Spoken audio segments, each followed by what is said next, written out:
Hello my dear students. Today's topic that we are going to study about the magnetic properties in the solid substances. तो यहाँ पर हम जो study करेंगे वो स्टडी करने वाले हैं about the magnetic properties of the solid.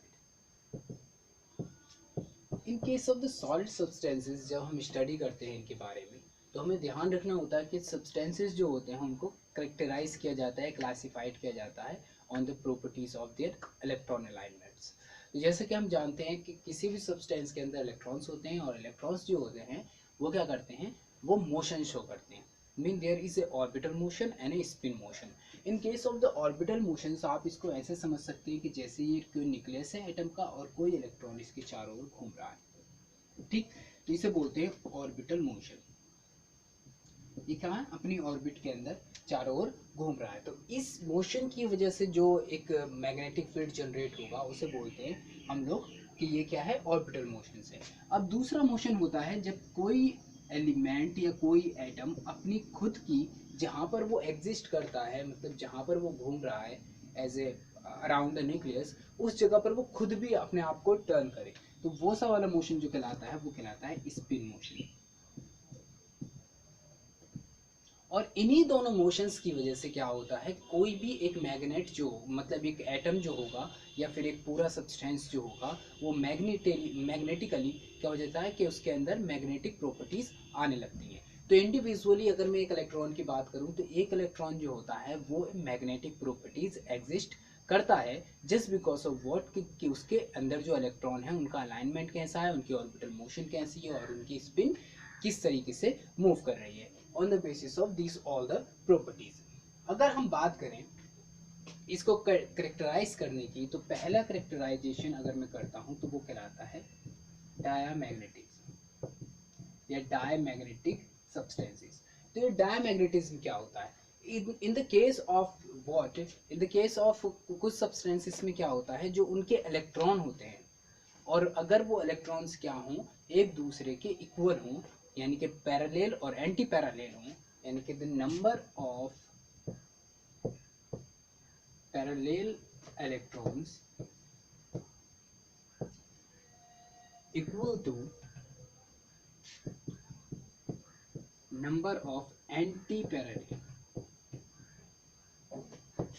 Electrons,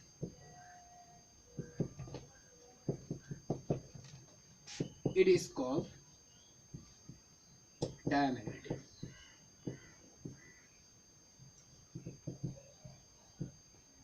तो ये क्या करेंगे, जब उसके अंदर नंबर ऑफ इलेक्ट्रॉन जो पैरेलल थे उसके ही इक्वल क्या होंगे, एंटी पैरेलल इलेक्ट्रॉन एग्जिस्ट करेंगे, तो उस केस में क्या होता है कि वो एक दूसरे के इफेक्ट को कैंसिल कर देते हैं, ठीक है। तो ये क्या करते हैं, एक दूसरे के इफेक्ट को कैंसिल कर देते हैं। तो they cancelled effect of each other. अब जिससे ये इफेक्ट ईच अदर के इफेक्ट को जब ये कैंसिल हो जाएगा तो इसकी जो प्रॉपर्टी होगी, जो मैग्नेटिक प्रॉपर्टी होगी वो क्या हो जाएगी, वो प्रॉपर्टी खत्म हो जाती है, जिसकी वजह से वो क्या करता है, मैग्नेटिक फील्ड में रखने पर उसे वीकली रिपेल करता है, ठीक। तो when you put it in a magnetic field it repels weekly into magnetic. Mean इस तरह के सब्सटेंसेस जो होते हैं उन्हें मैग्नेटिक फील्ड में रखने पर ये क्या करते हैं, एक दूसरे को रिपेल करते हैं, यानी कि अपने पास से दूर फेंकने की कोशिश करते हैं, ठीक। और ये जिन सब्सटेंसेस के द्वारा शो की जाती है ये प्रॉपर्टी, वो substances called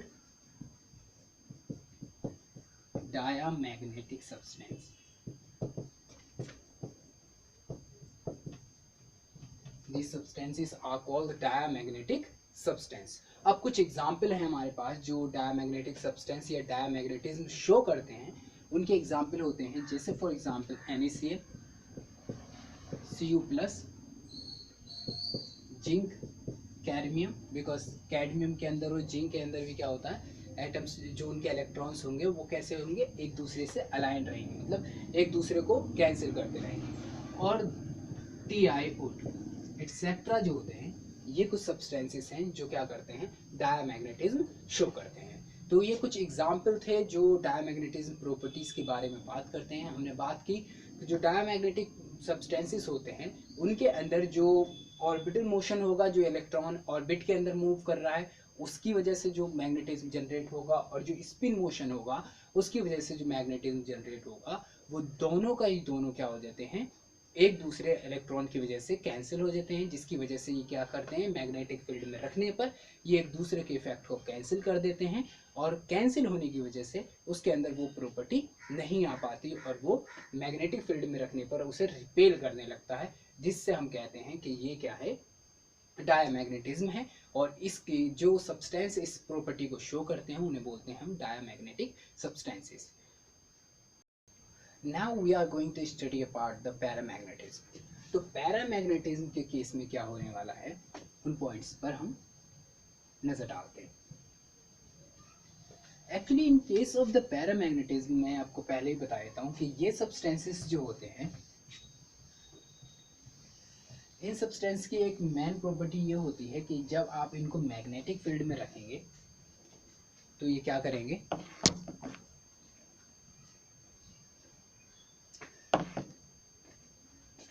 okay, we are studying about paramagnetism. ठीक, तो हमने स्टडी की इन डायमैग्नेटिज्म की। यहाँ पर क्या होता है कि ये अल्टरनेटली अरेंज रहते हैं। फॉर एग्जांपल अगर मैं शो करूँ तो हम सपोज करते हैं कि ये एक इलेक्ट्रॉन है, ठीक, तो दूसरा इलेक्ट्रॉन ऐसे होगा और तीसरा ऐसे। तो यहाँ पर क्या है, सबके सब इलेक्ट्रॉन्स क्या है, पेयर्स में, और जस्ट बिकॉज ऑफ दैट इनकी स्पिन क्या है, एक दूसरे के अपोजिट है, तो ये क्या करेंगे, एक दूसरे के मैग्नेटिज्म को क्या कर देंगे, कंप्लीटली बाईपास कर जाएंगे और ये डायमैग्नेटिक प्रॉपर्टी शो करने लगेगा। तो यहाँ पर हमने देखा कि ये इस तरह का अगर अरेंजमेंट आता है तो हम बोलते हैं कि ये सब्सटेंसेस क्या है, डायमैग्नेटिज्म शो कर रहे हैं। ठीक है, but in case of the paramagnetism क्या होता है, तो पैरामैग्नेटिज्म क्या है, ये एक टाइप ऑफ ए अट्रैक्शन है कि जब आप इसे मैग्नेटिक फील्ड में रखेंगे तो ये क्या करता है, वीकली अट्रैक्ट होता है टूवर्ड द मैग्नेटिक फील्ड। तो यहाँ पे पहला पॉइंट हम ये मान लेते हैं कि it is weakly attracted toward magnetic field।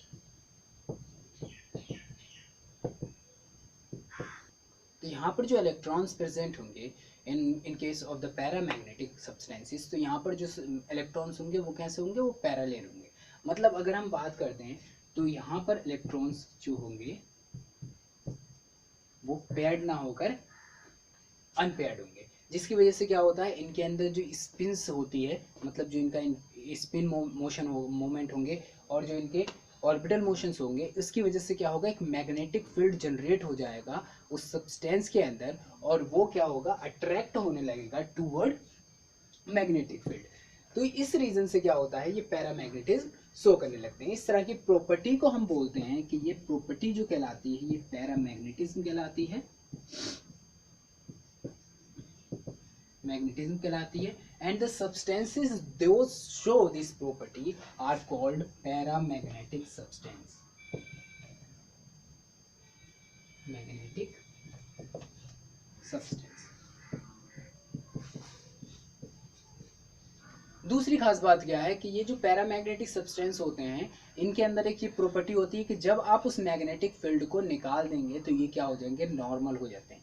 यानी कि इनका जो मैग्नेटिक इफेक्ट जब तक इनके ऊपर था तब तक तो ये क्या करेंगे, उसके मतलब उससे अट्रैक्शन शो करेंगे, लेकिन जैसे ही हम उस पूरे सिस्टम को या पूरे मैग्नेटिक फील्ड को रिमूव करेंगे तो ये क्या करते हैं कि उसका इफेक्ट दिखाना बंद कर देते हैं। तो that's why we can say कि after removing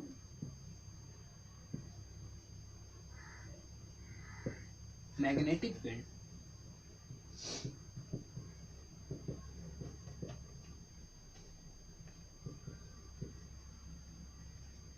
they stop showing